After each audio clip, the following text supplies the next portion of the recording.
For more on all of this and the affidavit, let's welcome in attorney for President Donald Trump, Christina Bobb, is with us. Christina, good morning. Great to have you on. I want to get your reaction first to the fact that this judge, Bruce Reinhart, the same guy who signed the warrant that started this whole thing, is now saying, yes, some of this affidavit should be released. What do you think we get next Thursday? Well, I think at best we get almost nothing. At worst, we get a very heavily redacted version that the Department of Justice is comfortable leaking very select pieces of information that make it look like they have something more than they actually have. So I don't expect a lot to come out of this, but I guess we'll take what we can get, but I'm going to reserve judgment on it until we see it, because I'm not super confident that it's going to be anything particularly helpful or beneficial. Yeah, Donald Trump, again, he says he's got nothing to hide. And I think that's reinforced by the fact that he wanted this affidavit released. Typically, the targets of investigations do not want affidavits released. Right. But what's the concern of a possible indictment and possible charges here at some point? I personally don't have any. I think in order to even figure out a way to indict President Trump, it has to be so overly politicized that, to your statement earlier, it's laughable.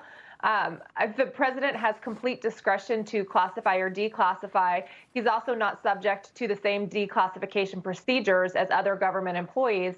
And so there's nothing there. There's no crime here. Even what they've alleged in the warrant and what they put out in the documents yesterday, there's nothing there. So I don't see an indictment coming down. I also think the nation's reaction to this raid, I think the department was surprised at how angry America got and how frustrated we all are that we feel like we're losing our rights. And this is so overly political. So I think it's causing them to go, oh, maybe we don't have what we think we have. So I hope that they take a second look and are cautious about doing something as stupid as trying to go after President Trump. Well, yeah, they've tried this before. Especially if this is, in fact, about the Presidential Records Act. Does that justify raiding a former president's home? And by the way, I would say the same thing if the raid happened at, say, Bill Clinton's house or Barack Obama's house. Yeah. I want to know what you make of the timing, though, of Merrick Garland, the Attorney General, signing this warrant, this affidavit, rather. Mm-hmm. The president wasn't there. That was probably part of the timing. But also, Congress is not in session, okay? They're all back in their districts right now on August recess. What do you make of the timing of all of this? I know it sounds bizarre, but I honestly think that they thought that they would get away with doing this without it becoming public. I think that they were trying to keep it quiet. That's the way they were acting when they were there. We had kept the grand jury subpoena quiet. So I honestly think that they thought they could just steamroll through and not be held accountable at all. So the timing of it, to your point, would help further that.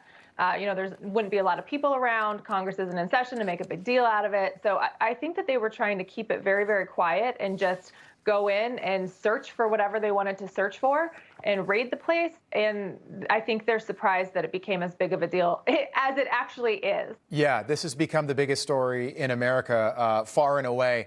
According to a Newsweek article a day ago, the FBI was after a personal stash of Trump documents and records. How much of this raid do you think is connected to not only 2024 and preventing Donald Trump from running again, but also January 6th? Well, January 6th, I think, is a non-issue. I think everybody recognizes January 6th for what it is. It's a witch hunt and it's a political stunt by the left. Does that mean that that's what they were after? Possibly. We know that they went outside the four corners of the document because they took his passports. Why would you take his passport? So they were not crisp, they were not precise, and they were not limited. They didn't limit themselves to the four corners of the search warrant. So I do think that it's possible that this is pretext for something else. I won't know until we figure out what they think they have. They reveal some more information. But I don't think for a second that they did this raid because they wanted Roger Stone's clemency package back. Right, and they didn't want Roger Clemens either, although 1986 MVP, heck of a pitcher. Yeah, 24-4 in 86. Christina Bobb, great having you on. We hope to do it again soon. Thank you. Thank you. All right.